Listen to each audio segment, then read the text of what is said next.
What's going on, everybody, and welcome back to another episode of the Get Over Yourself podcast. Today, I am pleased to be sitting next to the founder of EV Auto and, I don't know, at this point, probably 10, 15 other businesses. So, Alex, he's going to be diving into the journey. I'm sure if you are listening to my podcast, you have seen Alex's clips on TikTok, Instagram, YouTube, any other platforms you guys throw them out on?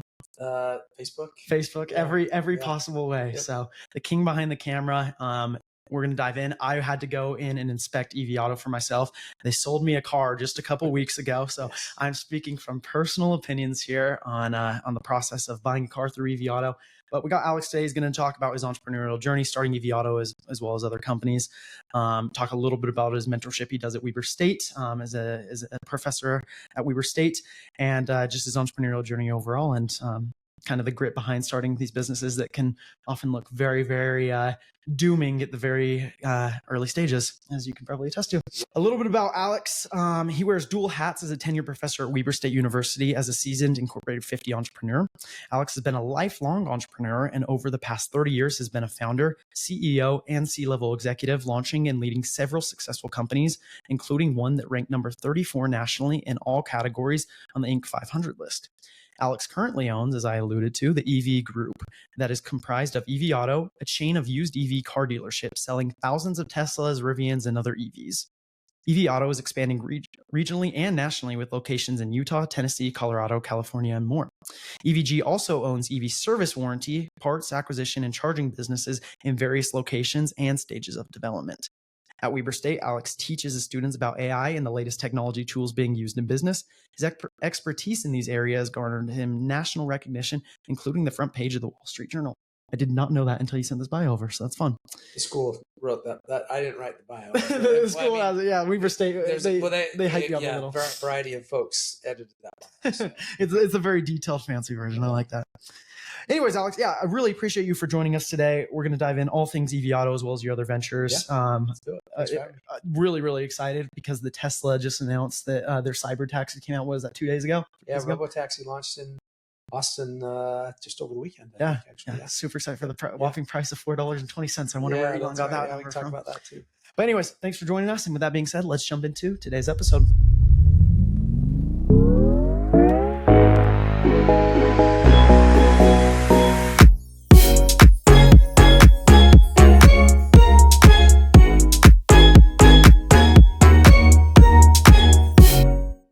Let's go.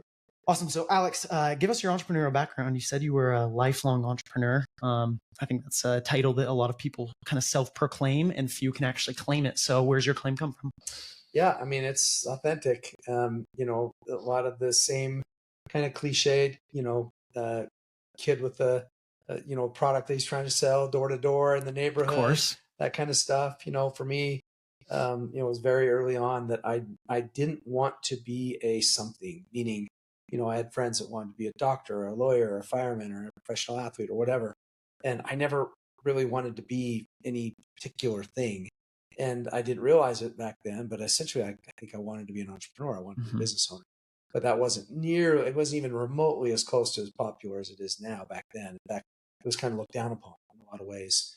And so, my first, go ahead. Why was it looked down upon? I mean, it was kind of like, that's what people did that didn't graduate from college. Yeah. And so it just wasn't celebrated.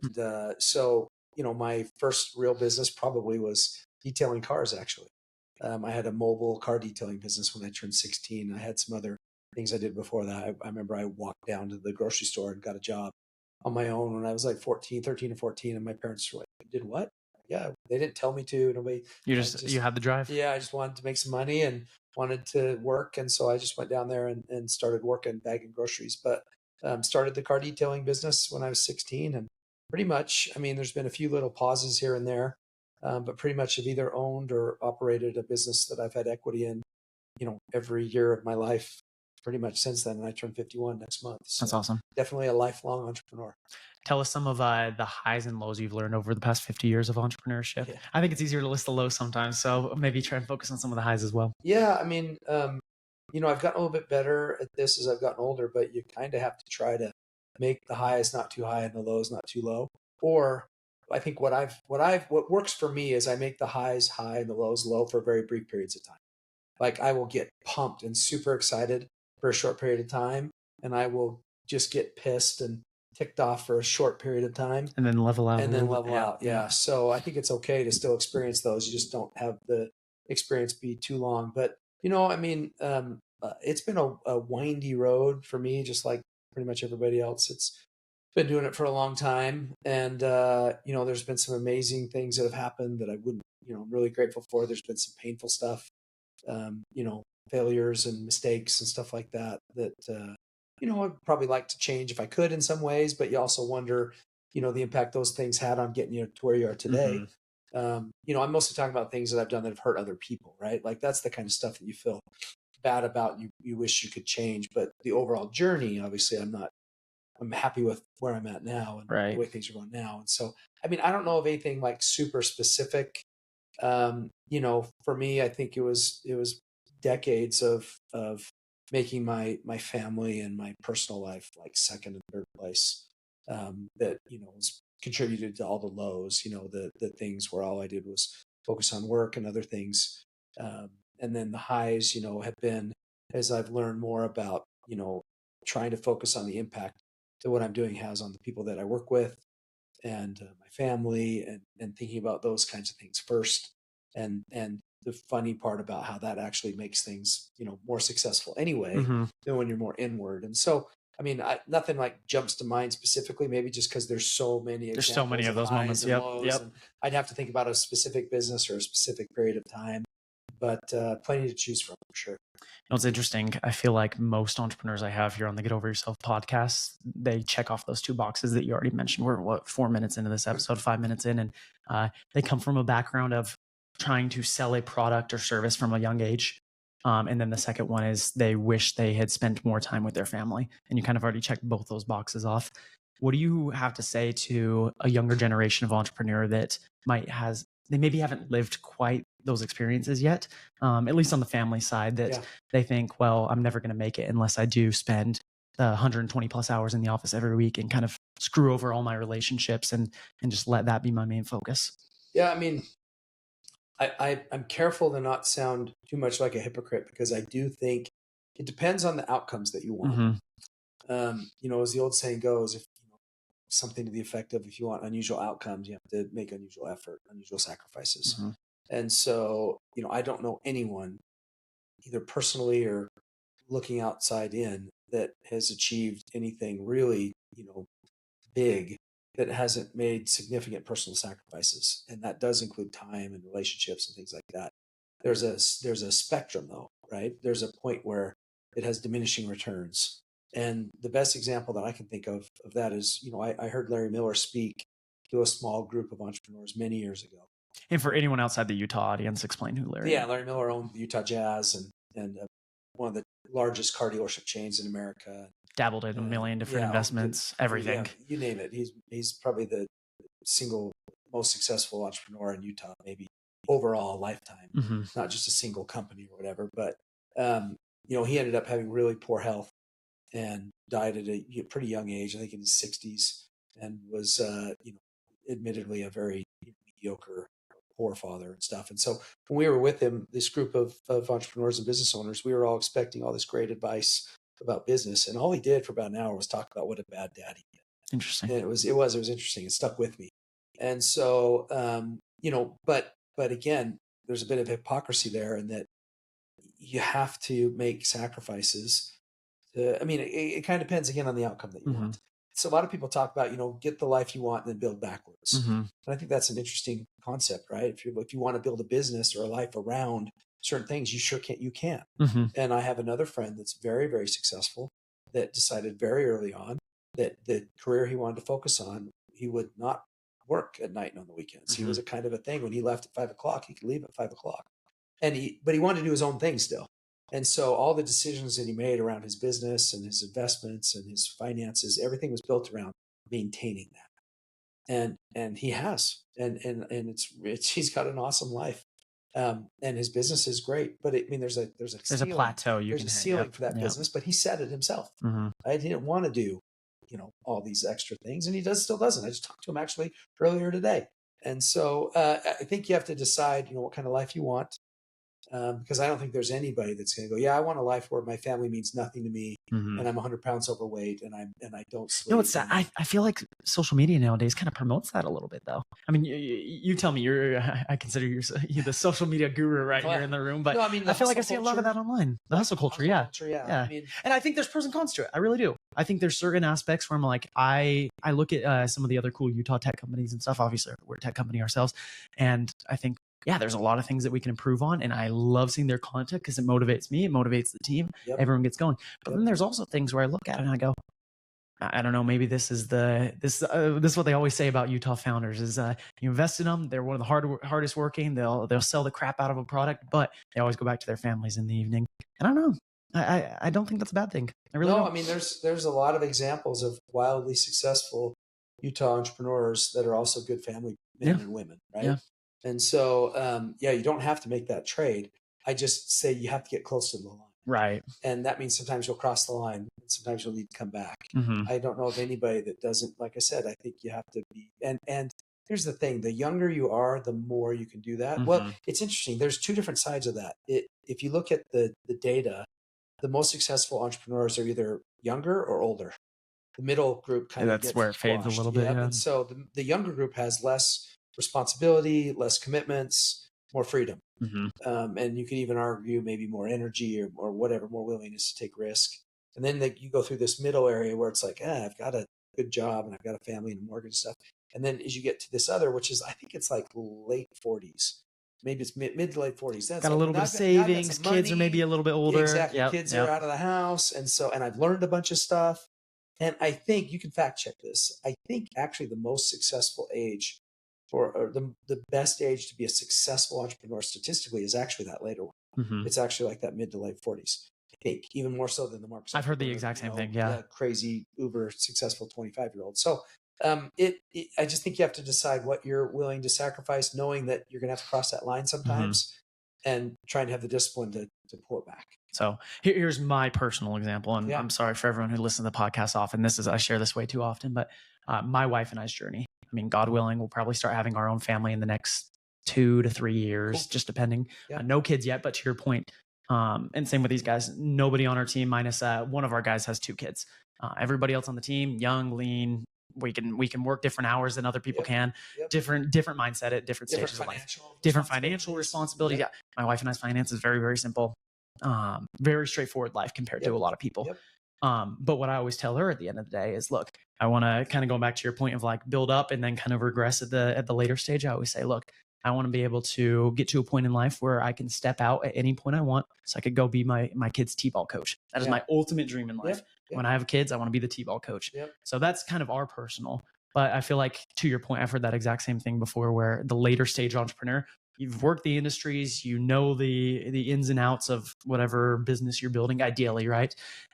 You've already gone through the sacrifice. You're able to save a little bit. Your kids are a little bit older, and now you're able to go full-time entrepreneur. Yeah, I mean, that's what the stage I'm in right now. Mm-hmm. But you've lived it throughout your entire life too. Yeah, so it's a little bit different. I really, for 20 years, dude, I really did a very poor job. Yeah. I mean, 2 decades, a long time. That is a long time. But the last 5 years have been, infinitely better. How's your wife think of EV Auto now? It feels like you're on the startup grind again.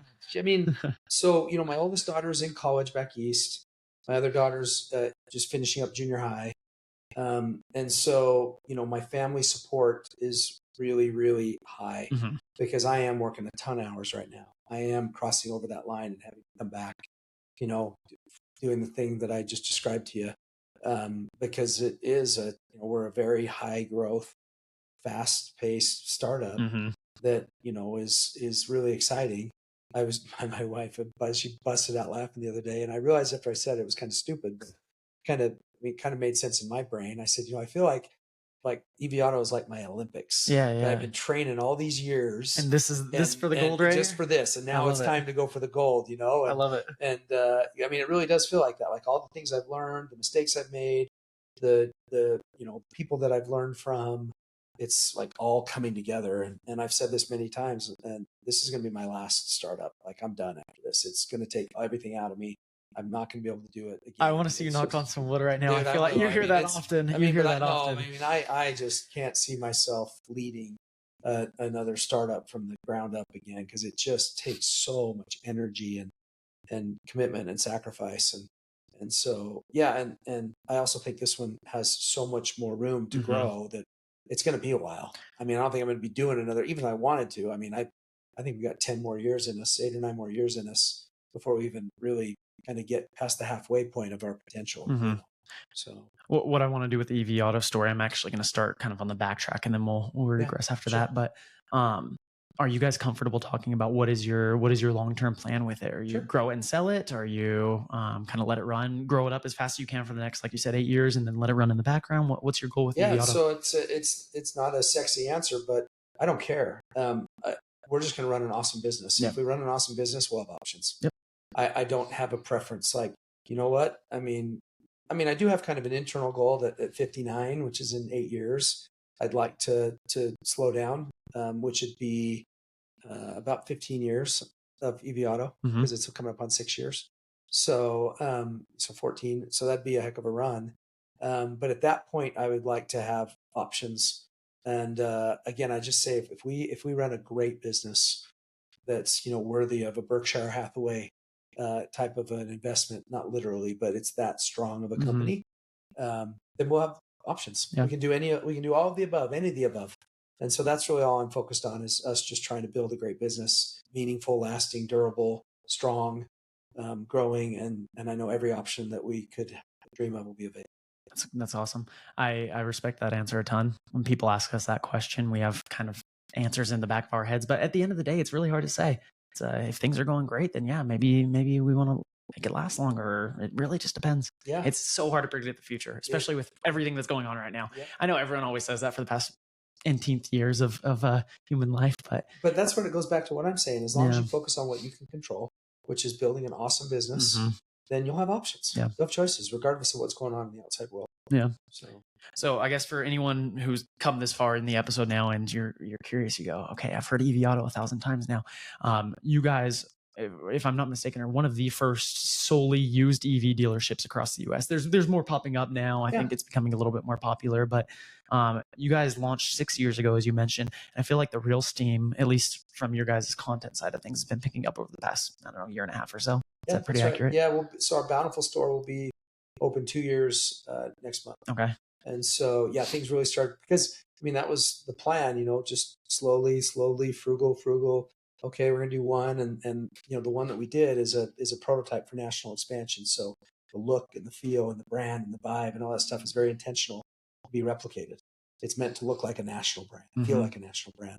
And so, yeah, we launched that version of EV Auto 2 years ago next month, and yeah, it's been really high growth since then. So Bountiful, Utah was OG location. Yep. Were you guys doing servicing and things before you actually opened your doors? Together service. We've got Tell us about that. this Yeah. tent and a storage container, and then we rolled out a mobile truck to do mobile service. But Lehigh, our second location that opened in April, late April, it has an actual dedicated service center with traditional bays and lifts and all that kind of stuff. I think that's the first time I heard the EV Auto name was, I think I saw it on your LinkedIn or somebody had reposted it. It was the Cybertruck that you guys built up to be. Because we had the first Cybertruck in Utah that wasn't owned by a Tesla employee. So yeah, there you go. Number 4. Okay. The first 3 were Tesla employees. And so you turned that one into we called a repair vehicle, everything. Well, right? eventually, we just turned it into we called it Cybertron, and it was nice. pink and blue and had pink lights underneath, and anything to flash it around. Exactly. And yeah. But, it's funny when I did that, nobody knew it was EV Auto. Everybody like, so what do you do for work? Or why do you have this? Oh man, it's defeating the purpose. So we peeled all that off and started over and did a new look that was like it was very obvious that it was EV Auto. But yeah, that was we have a lot of vehicles that drive around that are wrapped with our name on them for marketing purposes. Yeah. Oh yeah, it's the easiest way when people see it out on the road and whatnot. Yeah, it's kind of interesting though. It costs us about $3,000 or so to wrap a car. Okay. And you can spend more than $3,000 in a month on one billboard just for 1 month. And so it was like, wait a minute, we can have driving billboards. Well, it's funny, you guys actually just started opening your billboards. Though. Yeah, we just did that. So you got both. You got double-edged down. That was a test. We only did it on the Pelion billboard for free for like 4 days, but we're probably going to roll it out to okay, cool. more billboards. We'll see. I like it. Yeah, anyone who's listening to the episode, if you're not familiar with Utah landscape, it feels like so there's one major freeway in Utah, the I-15. And everybody drives it. The entire tech atmosphere of Utah, you have to pass it in kind of where we're at right now, recording this in Lehigh, all the way through like Draper up to Salt Lake and whatnot. And all the billboards along the I-15 are other companies here in Utah that compete with each other. So we've had the cookie wars, if you're familiar with Crumble versus Dirty Dough.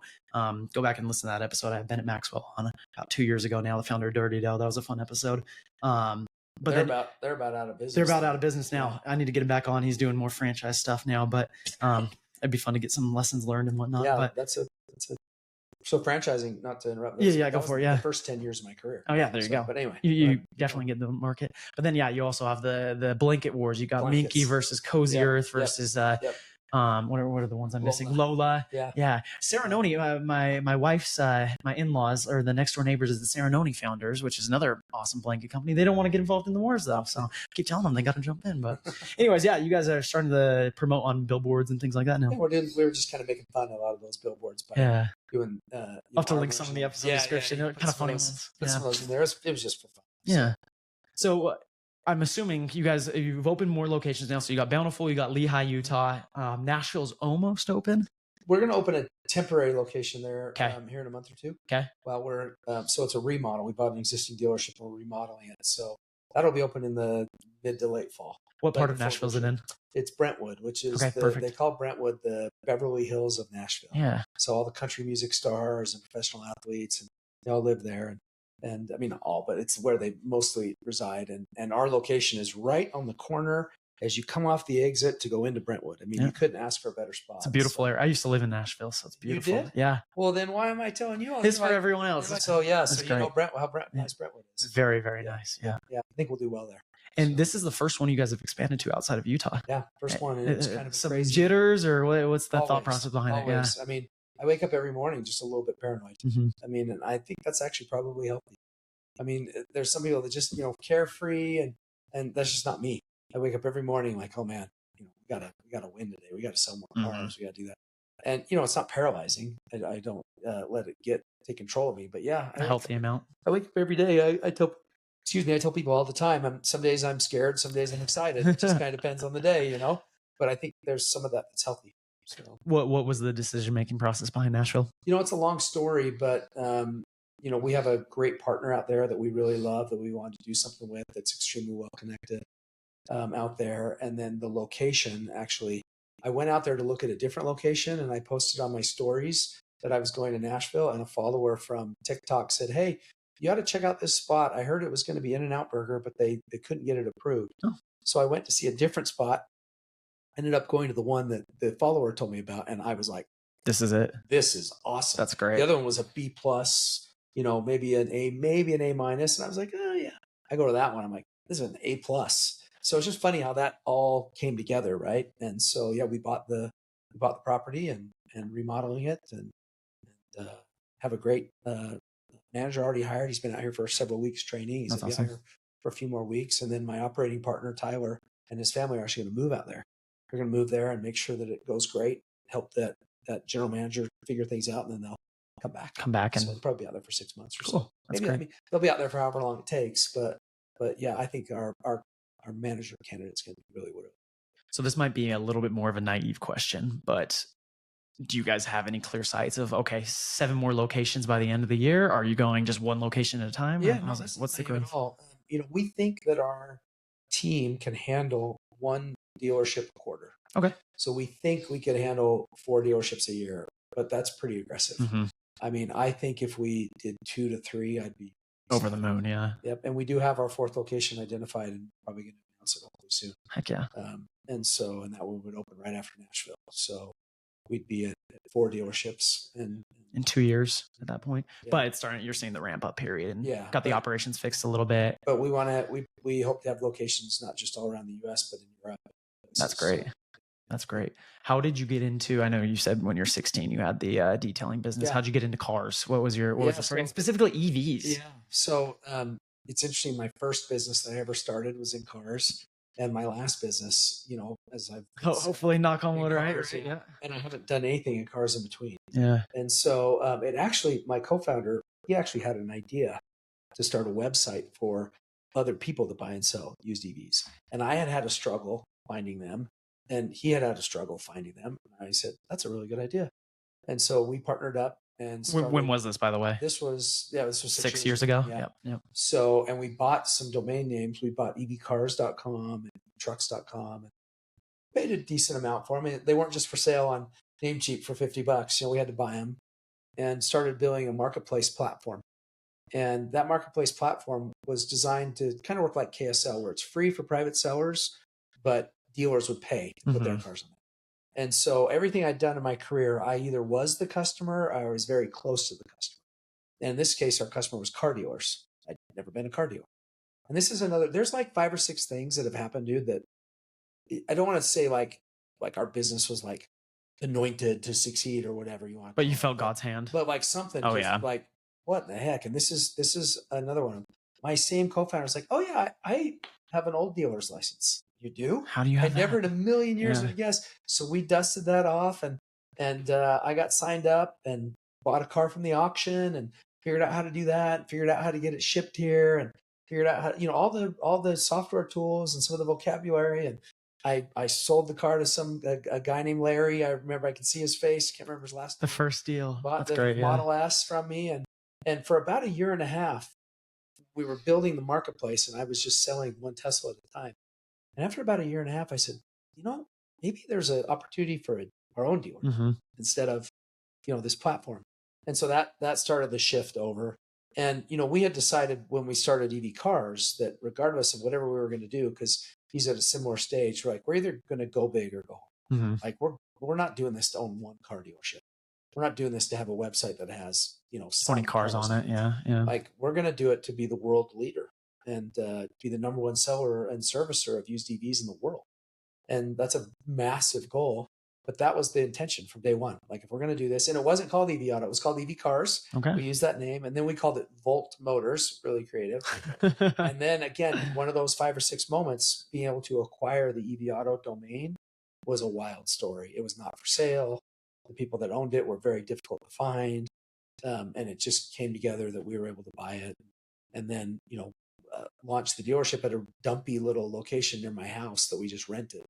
And I was there for a while, just doing 2 cars, 4 cars, 6 cars, 8 cars. Anything you could get your hands on and pump back out. Yeah, yep. just still learning. And then, eventually after like 3 or 4 tries at different properties that I got right to the edge and then they killed the deal. And I was so depressed. You couldn't give me all 3 of those properties together for the one we got in Bountiful. And it's just funny how would have killed for it. Was so bummed when it didn't work out. And then that led me to the fourth one, which is been a killer location for us, and then Lehigh and Nashville. And yeah, it's still growing. Yep. I'm a big proponent, and I know this isn't like the socially acceptable thing to say these days, but I'm a big proponent that, yes, I don't think God ever cares that we are going to go and become mega successful, mega rich. Cars I'm selling. I think God could care less. I think he wants you to be happy, and he wants you to provide for your employees and your family, and he wants people like me who go out and buy a car to feel safe in it. And I think those things matter to him. At the end of the day, he doesn't care about your KPIs or your metrics you got to report to the investors or your bottom line. I don't think he cares, but what he does care is about the overall happiness of his children. And so if he can guide you in a way of like, okay, location number 1, location number 2, location number 3, and make you this temporary annoyance and pain and frustration, but there's something better around the corner.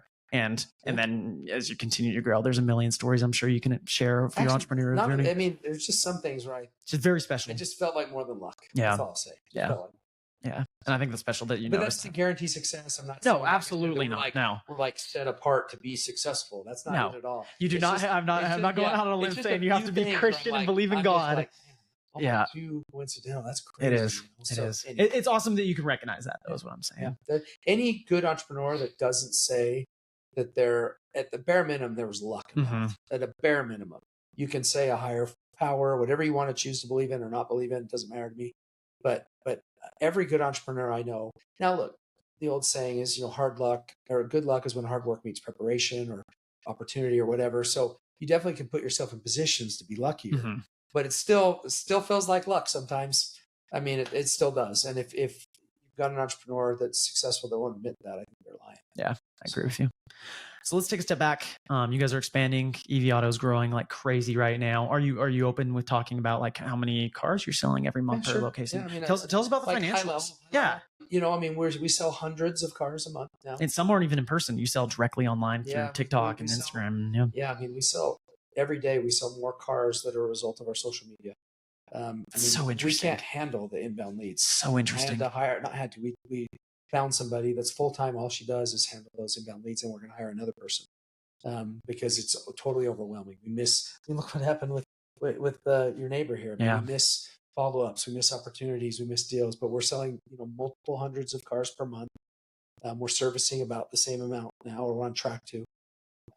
We have almost no debt. We have a tiny bit of debt on one of our properties, but we own our properties other than that free and clear, our land, our buildings. We own all of our cars free and clear. And we've taken virtually no money out of the business for the last 6 years. Just a tiny amount for a few tax things, really. So it technically doesn't really count. But, I've never taken a salary or pay of any kind. And so we've been very, very profitable since we started. And you mentioned earlier you guys were on the Pelion billboards. Did you get investors? Are you backed? No investors. No investors.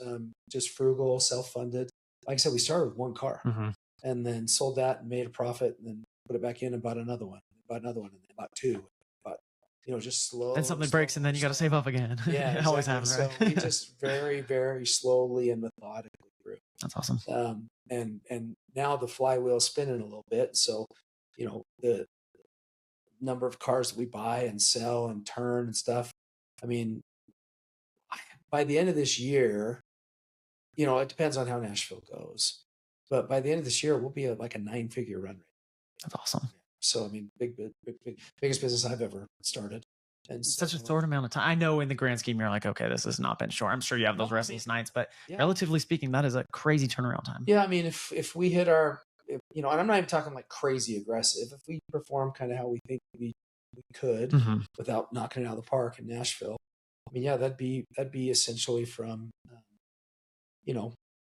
let's call it 6 figures to 9 figures in 6 years. That's pretty fast. So I want to ask you about the team building around it. You started off with you and your co-founder. You said Tyler, correct? My co-founder is Logan. Logan. Okay. Yeah, Tyler's your ops guy. My operating partner. Okay. He has ownership and equity. Okay. Yep. So originally just you and Logan. Yep. He comes up with this idea. I want to have a marketplace for used EVs. Yep. Very, very niche, which is awesome. Niche down to scale, right? That's right. And over time, you guys expand, obviously, like you just mentioned. But at what point do you guys feel like it wasn't enough where you knew you had to keep expanding? Yeah. So, I mean, like I said, the goal from day one was to build a massive business. The plan, I should say, not even the goal, the plan. So, but you got to, a mentor of mine says slow, smooth, fast. So we were going slow and then we've been smoothing things out. And now you're going fast. So, sorry, finish your thought. Yeah. No, go ahead. So now that you are in that fast phase, tell us about managing and operating. How do you manage this team? And when it went from just you and your co-founder and now you guys are growing like crazy. Yeah. I mean, I kid you not. And just so perspective wise, when I walked in there a couple weeks ago, when I sat down with Tim, 12 people in the office, then you had your service center. And this isn't like a massive lot you guys are operating on. It's not in like a rude way. It's not like a massive lot or dealership. You guys for us to be the market leader, we don't need to have 400 No, cars. you don't. But it was still packed in there. So how did it go from you and Logan to kind of in that smooth stage where you're growing up? Like, how did you tell us managing secrets? Yeah, no, I mean, it's a cliche, but it's true. I mean, the people really are the only way to do it. I mean, there's no possible way to do it without great people. And that's one of the things that I really have had to learn the hard way is it's not just how to treat others, but how to find people that will fit in with the culture and the environment that you want to create. And so when you find people that love your style and your energy and the way you do things, then they love it and they thrive. And when you find people that don't, they hate it. And so, and they do a poor job, even though they may be talented, I'm sure they are, you wouldn't hire them. Right. So like Tyler, again, this is another one of those moments. I was in that old crappy location and all I had was like a mock-up that I'd drawn on a piece of paper about what EV Auto and Bountiful would look like. Now, after we started talking, then I got a real architectural drawing, but still it only existed on paper. And Tyler was doing really, really well as a senior manager at a very successful car dealership. And he married, had just had his second baby. His wife just quit her job to be a full-time stay-at-home mom. And he quit that job to come join me in that crappy little office before we even had the building open, and took a massive pay cut, a six-figure pay cut. And just having his second new baby and wife going home. He took just enough income to pay his bills and not a dollar more. And, it's still shocking to me that he did it. And his wife, they did it together. They made the decision to go for it. And, as part of that, he gets equity, it's ownership in every location. Mm-hmm. And it's been really great for him, for his family. And his wife works in the business. His kids come in every day. That's awesome. I mean, it's a family-owned business. It's a family-run business, and they're excited to move to Nashville. And so Tyler's just been a godsend, just perfect partner for me. Just an amazing operator. His skills and talents are different than my skills and talents. And so now take Tyler and repeat that. So I've had almost no turnover the last 5.5 years, like virtually zero. We've had some lot techs that graduate high school and move on. I've had to fire 2 people, and both of them they didn't have a choice. One of them did unethical things, and the other one just didn't show up for work. Mm-hmm. And so, but out of the all the people that we have, I don't know how many it is now, 40, 50, 60, they've all been there for the last several years. And I can confidently say that they really like where they work, and they really like who they work with, and they really like what they do. And it's so freeing for me that, we've got these 5 core values, and one of them is intensity. I'm an intense guy. I have a lot of energy, and it's like go, go, go, go, go. And so I've been a part of other businesses and organizations and stuff where I just grind people down. And I still have to pull back every once in a while, but we've got a culture now where we can talk about that. And free, and everyone knows that it's Yep. pure, honest feedback. Yep. You could speak openly. You don't have to worry about hurting feelings. Yeah, exactly right. And they can tell me, hey, Alex, you're going a little too hard. Because I know if that's the case, I really am, because they can go. And they love it. They love the pace. They love the energy. They love being a part of something that's growing fast and successful. And so it's just really invigorating to be in that environment every day. And I know they feel it too. Mm-hmm.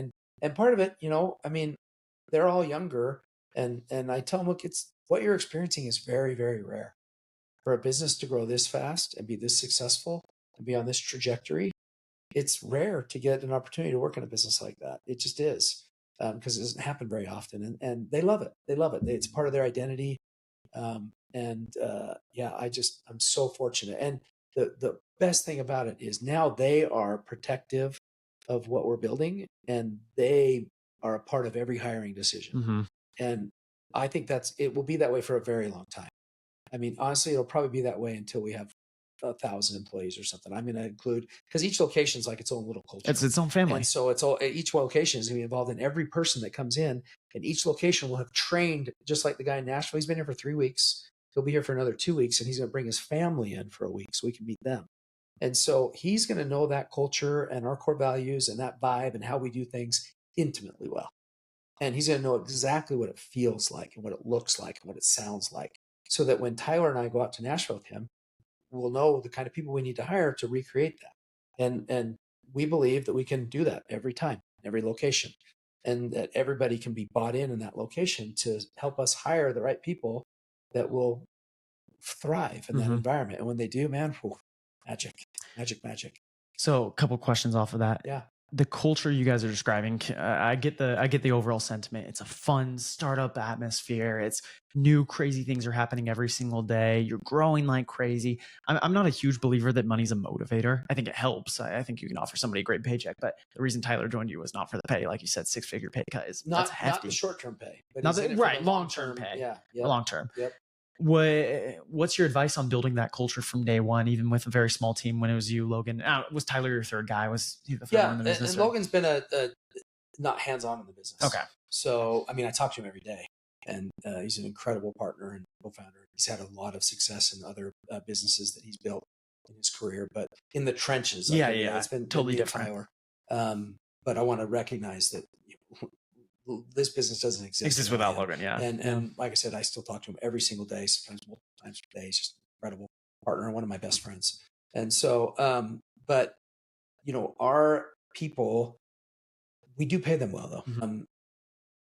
And we pay them fairly, and we pay them, we pay them well, and we promote them, and we give them raises. Our salespeople are on commission, but our sales compensation program is really, really good. And so they get paid extremely well. And so everybody in our organization, I'll give you an example. We have a gentleman that's been with us for many years, and we promoted him deservedly. And when we were talking about the new compensation for his promotion, Tyler and I had a number in mind. His number was higher, and he explained to us where that came from. And Tyler and I both looked at each other and Said, all right. yeah, okay, we agree. And so that's the kind of organization we are, and I'm very clear to tell people, look, certain jobs have ceilings. And so financially, everybody's going to hit a ceiling with the Mhm. job they're in. And the way to, if making more money is a part of your goal, which is great, then we just have to make sure we've got a career path where you can continue to progress and you can get promoted into jobs that make more money. So you're pretty open with that Very day open. one. Absolutely. Yep. And one of the things that we're allergic to in our culture are people and I say this all the time, it doesn't mean that I can take advantage of you. But if you're the type that's like, well, am I getting paid for that? Or what's in it for me? Then Or, not the right fit. it's like, no, Yeah. as long as we're not taking advantage of you, right? If it's like, yeah, I want you to work overtime every week and never And get not paid pay 'em. overtime. Right. Like, no. That's not what I'm But the saying. nickel and dime. But if we have an Yeah. event one night that's going to go till 8 and you're on salary, and and you say, am I going to get paid extra for that or something like that? It's like, you're not going to do it. Mhm. And so, and we haven't had that, but everybody knows that's, you just kind of sometimes just have to do extra. And as long as, like I said, you're not being taken advantage of, it's not frequent, then you just do it. You just help. You just fill in when we need you to. And everybody does that. And then talk about the non-finance side of the culture, building it up. How do you actually make your employees feel like a family where they belong? They don't Yeah. having like no employee turnover minus the couple people you had to let go is insane. It's insane, especially in this industry. Especially in sales specifically. I was in awe when I walked into your guys' sales floor. It felt like I was like an in-person Carvana. I felt like I was never in a sales experience, which I'm going to talk about here in just a second. But and my salespeople are really unique backgrounds. yeah. And so I have one salesperson. He is a economics student at BYU and really intelligent, and was doing economics to go then pursue probably like an MBA or something at Harvard or something, because that's what you do when you get into BYU econ program and you're a star student. You end up going to get an MBA or some Top MBA advanced business degree. school. Yep, Yeah. exactly. And he started working for us at our temporary location, the trailer we had down the street, because he wanted to learn sales, which I thought was really admirable because it wasn't obvious based on his educational choice. And so he struggled in that. I mean, that trailer didn't do a whole lot of sales. It was a trailer. He only had 10 or 15 cars out front. And he and his wife, newly married, she's pregnant. He and she were just like, okay, this is going to pay off. It's going to pay off. And I mean, there were months where he made really low Next to paycheck. nothing. Yeah. Yeah, and then Lehigh opens his very first month. He's going to make well into six figures, and he's still finishing up his econ degree. He switched to online only. And he said, "I'm smart guy." He's like, "I'm not Very going to smart class guy. anymore." And I sat him down the other day, and I said, "Dude, you're in a very prestigious program at a very good school, and you're really smart. You get 4.0. You got a lot of opportunities." I said, "Do you really want to be a used car salesman?" And I know in my mind that's a little bit of a loaded question. Right. But he says, "Dude, I'm not a used car salesman. We sell cars, but I'm in a business. I'm helping customers. I'm helping people. I've got clients. I'm in sales, and it doesn't matter to me that that's what it is. And besides, we don't behave like that. This doesn't feel like It does to your not. point. And so we're trying to reinvent that experience and make it feel like. I mean, I refer to Nordstrom. I want it to feel like a Nordstrom type experience where it's just high touch. We do special things. We do different things. There's zero pressure. It's really easy and convenient. It's fast if you want it to be. And so we attract people that are maybe might not be typically attracted to our industry. In fact, other than 1, 2, 3, I think there's only 4 in my whole organization that have car experience, and there's 40 something on employees. People. Yeah. So, and that's a little bit by design. I don't generally want people with tons of car experience because a lot of times it comes with bad habits or old ways of thinking. And so I'm fine if like Tyler was a little newer in his career and knew that he didn't like a lot of the things that were going on and wanted to do something different. But he also had some really powerful baseline knowledge that he'd acquired that's been very helpful to him. So it's a little bit of a balancing act there, Right. where you want some experience, but not too But much. too much is almost overbearing in some ways. Potentially, yeah. I mean, Already set in their ways. somebody's Yeah. because of it, but it is a filter that I apply to most folks. Yeah. Yeah. Well, even in the startup life, a big piece of advice they always give when you're hiring out is look for people who've worked in startups, but not feel like they know everything about That's a startup, right? Yeah, you can make the mistake of hiring some really senior person Just not going to at fit. too early of a stage. Exactly. And it's like, that's going to be a struggle. Exactly. Yeah. When we were looking, that was the exact issue we had with some on paper. The resume was there. Everything is there, but then you actually get in the weeds. They sit down with you at the office and you just know there's going to be a little bit of a disconnect. And you can't have that. Money and more help and an assistant. Massive team. It's difficult. And it so really is. It is difficult. You're exactly right. So last question on the management side. Your industry is very, very high poaching and turnover with employees and whatnot. Do you think it really is just the culture of, all right, we're going to treat our employees well, we're going to pay them well, we're going to have these open conversations, we're going to make them feel like they're a part of something? Is there any other kind of secret sauce you'd share? Yeah, I mean, I think it is as straightforward as that. It's not simple, but it's straightforward. Right. We want them to work. We want them to work in a place where they feel good, like they like what we're doing, they believe in what they're doing, they feel like they're honest, and that it just feels good, right? And then we want it to be fun. We want them to be able to have it be loose and friendly and just relaxed. Bring their dog. The kids can come back for lunch. They can take a car home at night to try it out, and just things like that makes them feel like they are really a part of it. And I tell you what, I don't like the term family. I like team. Okay. Because family is something that is a deeper blood level that I don't think business ever gets there. It might with one or two people, like Tyler and I. Call family, right? Logan and I feel like that. And it's not a knock on anybody else, but it's more like a really awesome team, and we're teammates and we love each other and we sacrifice for each other. But I don't expect everybody in this company to play on the same team forever. Right. But my family members, I'd like to keep them in my family. Hopefully so, right? Yeah. So it's just a little nuance there that I choose to think about us as a team.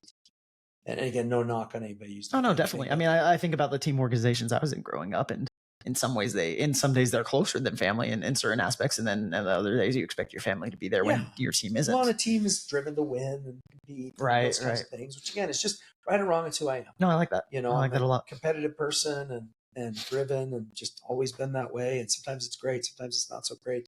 But and then also creating a physical environment where they come when they're ready, they leave when they're ready, they've got big autonomy. But also, I don't think it's a bad thing that there's high expectations.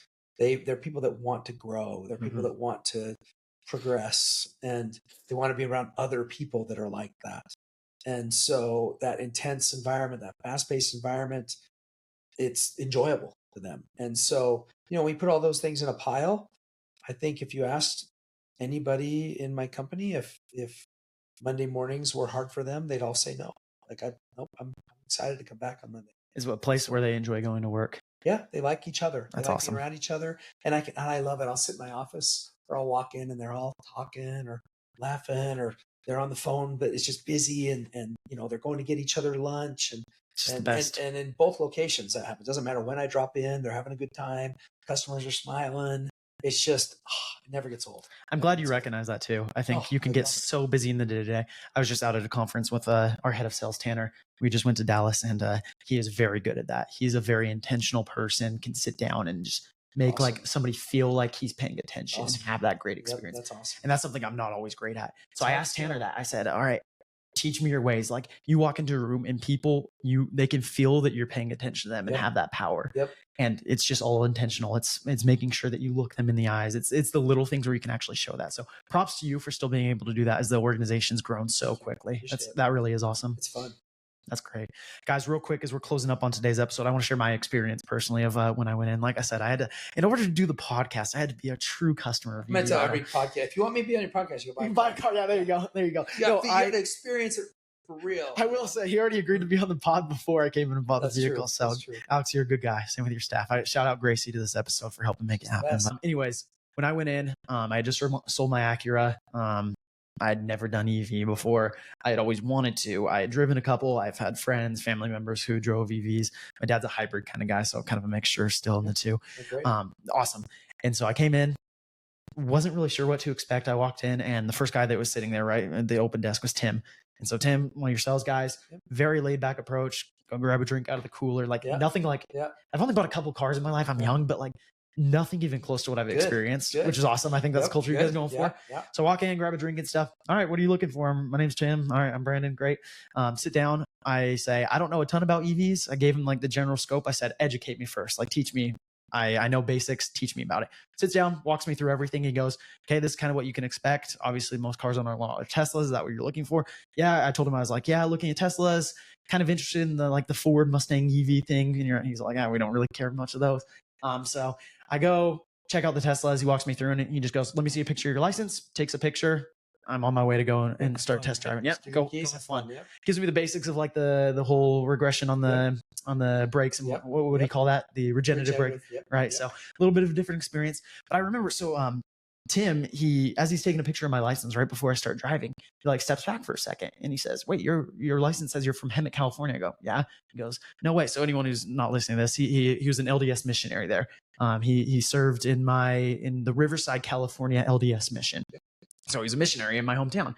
And then he looks at my last name and he goes, wait, you're Davis. And I go, yeah. And he goes, probably a very small chance, but are your grandparents Bob and Donna Davis? And I go, yeah. How do you know my grandparents? So such a cool story. Such a cool story. Yeah. And I go, how do you know my grandparents? And he goes, when I was a missionary there, every single one of the missionaries in that Riverside mission knew your grandparents. They would go over there every Wednesday. They would cook them a massive breakfast. My grandpa was the best missionary you'll ever meet in your entire life. Awesome. Always willing to help people. And Tim remembered him. And I just thought that was the coolest experience. And once again, going back to the whole God story, I don't think God was sitting there saying, go buy a Tesla from Tim today. He really needs it. I don't think that was the purpose. I think it was a cool interaction. I hope Tim walked away with something, feeling that kind of special. He talked about it after. He's like, that is so cool. He super random, talked right? about your grandpa and stuff. Yeah, it was really cool. So anyways, I'm not saying that's going to happen to every single person who goes in, but what are the odds of that? So that was an amazing interaction. Just personally, like I probably met Tim when I was, I don't know, 10 years old or something. He was probably there eating dinner when my family's in there. You remember some of my cousins, my aunts, just really weird. Anyways, crazy experience that happens with him. I test drive the car, come back in, and I liked it. But I wasn't sure about the colors. There's a couple things in the car. I was like, I just don't know yet. And he goes, yeah, no worries. Let me know. Come back tomorrow. Because I gave him the whole excuse in the book. Let me go talk to my wife about it. Yeah. Give him the whole. But he didn't do what typical car dealers do, right? No, like pressuring you. Not at all. Get her on the phone. The exact What's opposite. What's it going to take to do a deal? Get her down here right now. The exact opposite. And I kind of wanted that in a way. You're expecting it. I was expecting it. And so when he didn't do it, I was taken back, and I go, okay, I'm going to drive off now. And he got my number and stuff. And so follows up, and I'm like, I'm leaving now. Like I'm walking out the door. Great. Lets me go. And then a couple hours later, I get home and stuff that night after work. He calls me up. I'm sitting on the couch with my wife. We're watching the Dodger game, right? Yep. And he goes, hey, I found a new one. It's black, which I was telling him I think I was a little bit more partial to black. Yep. He goes, I found one. It was on our lot, but it wasn't registered in our system yet. 30,000 less miles than the other one. Great price. Shows me it. I come back the next day. Done deal. Yeah. And he just needed to find the right car for you. You need to find the right car. Yep. And there was zero pressure to it. There was zero remorse. Like, you know how you always get that buyer's remorse? Yeah. And unfortunately in car sales, that happens a lot more than others. Happen a lot. Yep. I haven't felt it once. That's awesome. Well, you got the right car for the right price. The right car for the right price. What it's about. Like, so my salespeople get paid a flat commission. Doesn't matter what car they sell you, which is really unusual in the car world. That is super unusual. They usually get paid a percentage of the gross profit that's associated with the car. So what does that do? It makes them want to sell cars that have higher gross profit. It takes the customer's best interest out of mind. Yep. And so, we've just done a number of things intentionally to remove that. And so that makes me happy that he had such a good experience. But it doesn't surprise me either, because Tim is crazy good guy, been very, very successful, and it's because he's great with customers. Yep. So answer me this. So another thing I found interesting is most of your guys' prices are very transparent on the website. They don't really change. You guys have like one warranty you offer, but even Tim was like, and maybe I'm getting him in trouble here, but he goes, your car's new enough. You won't even need the warranty. But that's how we roll. That's one of the things I hate and detest about car sales as a customer, which I was a customer my whole life. Yeah. Is you go sit back. First of all, they send you to meet with another person. You don't get to stay with your salesperson. Yep. And then you check with the manager and negotiate back and forth. It's such a pain. That person's sole job is to sell you stuff. And so they've got a whole list of things they're going to try and sell you on. The vast majority don't make any sense, but they still try and get you to buy them. Yep. There are some that do make. So our salespeople know that if they genuinely think it's a good idea, then they'll put you on. If they don't, they won't. And Tim, in that case, I mean, I promise you, there's very few other dealerships where they would have said, nah, you don't need this. They still would have said, maybe you want to try it. And that's because they're incentivized to do that. They get paid that way, but it's also their culture. You just want to sell every possible thing you can to every single customer. And that's not our culture. Our culture is you only sell the things to the customer that you'd sell to your own mom, assuming you love your mom. Yeah, there you go. Right? That's an And important caveat. so Right yeah, there. it's got to be a good thing that you Mhm. think will actually benefit them. That's actually worth it. Yeah. And if they disagree, you move on. You don't push it. And so with that in mind, we only have like maybe 4 or 5 things we can even offer. Mhm. And most dealerships have 10, 15. And they're on the fine print And too. they've all got to sit there and Sign go here, through sign them here. Yeah. all. No, horrible. Anyway, we just don't do any of that stuff. Never Yeah. will. Never Props will. off to you guys though. The buying experience from the customer's perspective, killer. Awesome. And now, oh yeah, Nordstrom. There you go. that's Everyone I right. talk to now, my father-in-law's coming into you guys soon too. So Let's go. you'll get the whole list, but it's the referrals. Referral fee. We got Yeah, a referral fee. Oh, there you go. Yeah, Yeah, not even do it. but Yeah, it's that crazy stuff. They Yeah, know I send it every day. I love it. $125, and people are always like, "No, I'll do that." I'm like, but if I do, the next time you hear somebody talking about maybe getting a Tesla, I promise you'll be. You're gonna think about it. Hey, I like that. You know what? I got no problem with that, right? I like it. It just keeps me top of mind. Yep. And so it's a win-win. It's great. I've got one guy that I've sent. I bet I've sent him $1,000 in the world. That's awesome. He just keeps. And the thing is people know we're going to treat them well. Mm-hmm. They know they're not just sending them to the wolves. They know that we're going to be patient, that we're going to answer their questions, that we're not going to pressure them. So they feel good about referring people to us. So it's a win-win, Yeah. right? I mean, I'll keep that conversation private from what we had earlier, but there are other dealerships that are the exact opposite. And then as soon as you walk away, your car starts having issues. And there's good car dealers out there. There are. Yeah. But they're in the minority. The majority, there's a reason that used car salesman or used car dealer is the most disrespected job title other than, lawyers. Yeah, there you go. Too. But and the reason is because they've earned it. Mm-hmm. That's the reason. They've earned it. They lie and they cheat and they pressure and it's just gross. And there are still some car dealerships here along the Wasatch Front, 2 or 3 of them that I know of that I've got so much proof and evidence of them lying and cheating, and it's just it's gross. It really is. It's a miracle to me, or not a miracle. It's frustrating me that they can still in stay business. in business and do those things. But the way the car business is set up, they do whatever they can to get you to step foot on the lot. So they won't give you prices. They won't give you trade-in values. They won't give you out the door prices. Come in person. Yeah. Yeah, it's all come in person. And we don't do any of that either. We'll do unless we can't do it. It's like, you know what? Your car has 130,000 miles on it. It's 11 years old. I need to see it to give you a trade value. I can give you one, but I'm going to give you a low one. So if you want to act one, I got to see it versus a 2-year-old car that has 23,000. You know exactly what you can price it at. Yeah. So there are some scenarios where we do try to get them to come in, but they're going to do everything in their power to withhold information from you that requires you to visit. Yep. And then after you visit, they're going to make that such a long process that they just wear people out. They're just like, fine. They want the car. And then emotionally they're committed to it, and they've been there for 3.5 hours. I feel like they have buying, and they've been going back and forth, haggling and stuff or whatever. And they just are exhausted. I'm like, fine, just give me the papers. I'll just sign. Get me out of here.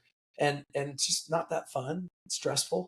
And so we've just removed all of that from the process. That's awesome. I mean, you guys are standing out and growth is going like crazy. So cannot recommend, even if you guys aren't even close to Utah or Nashville where the new location is. You got to ship nationwide. There you go. Yeah. So call into the office and they'll hook you up. Yeah. Appreciate it. Last thing, Alex, before we close out today's episode, I want to talk a little bit about the future, where you think the industry is going. As I mentioned at the very beginning, very cool that we're recording this a couple of days after Tesla just released the Robotaxis. Yep. Self-driving is better than it's ever been. Mine doesn't have full self-driving, but I try the subscription for 1 month. Yeah, I might try it for a month at $99 or whatever it was. Yeah, try it out 1 month. Yeah, I'm just astounded at where we're at. And I think in the next couple of years, it's going to be a completely different atmosphere. Does that scare you at all? Does that intrigue you? Yeah, I don't think Robotaxi is going to change my world very much. Okay. There's just still too many people that want to have their own car and drive their own car.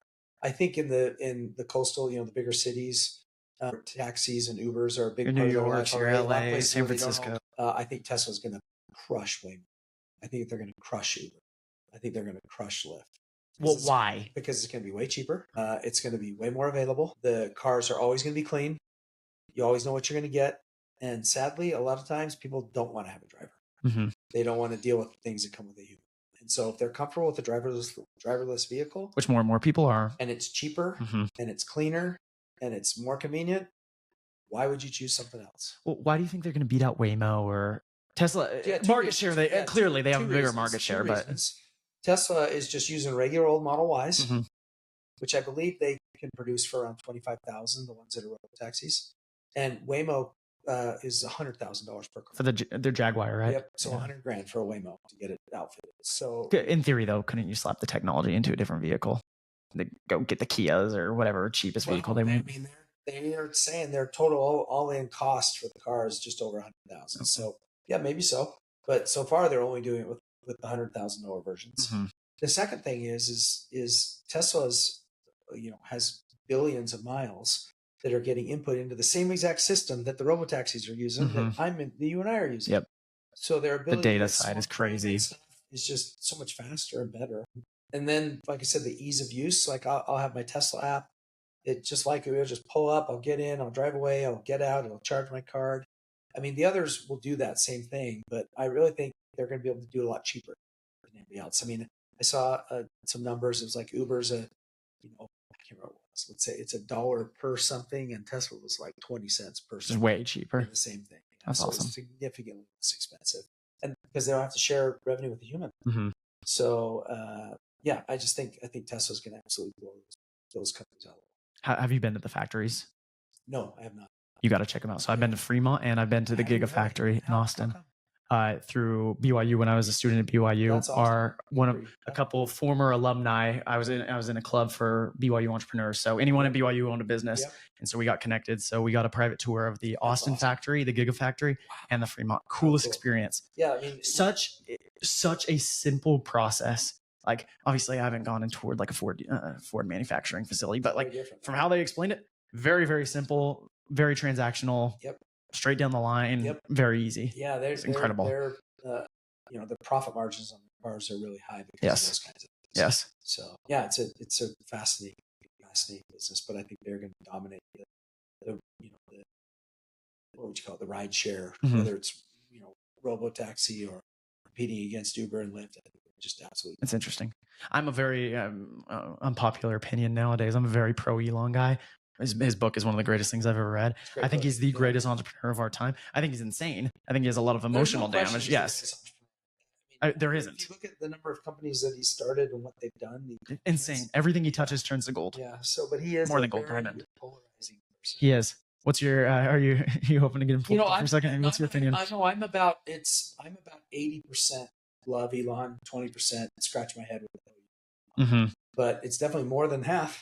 So I'm a big fan overall. That's great. I think he's just doing a lot of really interesting, amazing, important things. But I also think some of the stuff he does, I just scratch my head. Well, and you've read his book. Yeah, it's great. I've listened to it. Yeah. It's the same. Yeah, I don't like. I like the audiobooks, but amazing, and it kind of gives you the open insights as to why he's so crazy, why he's so crazy successful in the positive way and also in the negative way. So I mean, I think if you look at the world's greatest entrepreneurs, they all are flawed. Yes. Oh, absolutely. Every human is. But they have some pretty serious flaws. Mm-hmm. But it's a two-sided coin. Those flaws that make them, difficult, problematic, challenging. When you turn to the other side, it's what makes them great. Mm-hmm. And it's two sides of the same coin. I agree. Well, Alex, thank you so much for joining us here on the Get Over Yourself podcast. Final question I have for you today. The Get Over Yourself podcast, the reason it was created is to help business owners and entrepreneurs and sales leaders who make a killer living, go and create an amazing company. But we don't always want to just use that for our own benefits. So our pockets grow bigger and everyone else's grow smaller.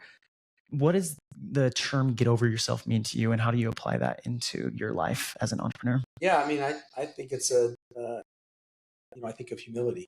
If you start to think that you're bigger and better than whatever it is you're working on, you need to get over yourself. Right? That's what was actually a popular saying in high school, but it was said in like relationships. Like a girl would say, "Hey, you got to get over yourself. I think you're so awesome," or vice versa. I think it applies too, especially if you're having any degree of success. People tend to prop you up and give you kudos and whatnot and stuff. And you want to be gracious and accept those and stuff, but you got to be careful. You don't want to let it get to your head. Mm-hmm. And remember that you are not alone. I mean, this is not happening because of you and you alone. My dad shared a saying with me many years ago. I've looked up to try and find somebody who said it, and I can never find anybody that actually said it. Maybe it's your dad's saying. I'm going to attribute it to him. Yeah. And he said, on your way to the top, the more people you take with you, the quicker you'll get there and the longer you'll stay. And so, giving equity to somebody like Tyler, or creating opportunities for promotion for people like Justin that I was talking about earlier and stuff. I really believe that the more I can do to bring them along, it's also just more fun. Mm-hmm. It's not as lonely. You've got more people to celebrate with and enjoy it with and stuff. But yeah, it means just keeping that humility and remembering that it's not all about you. That's what I say that. That's awesome. Well, thanks again, Alex. Guys, if you enjoyed today's episode, make sure to go check out Alex's TikTok and Instagram. All of that's going to be included in the episode description down below. But we'll see you guys next week for another great episode. Thanks, man. Appreciate it.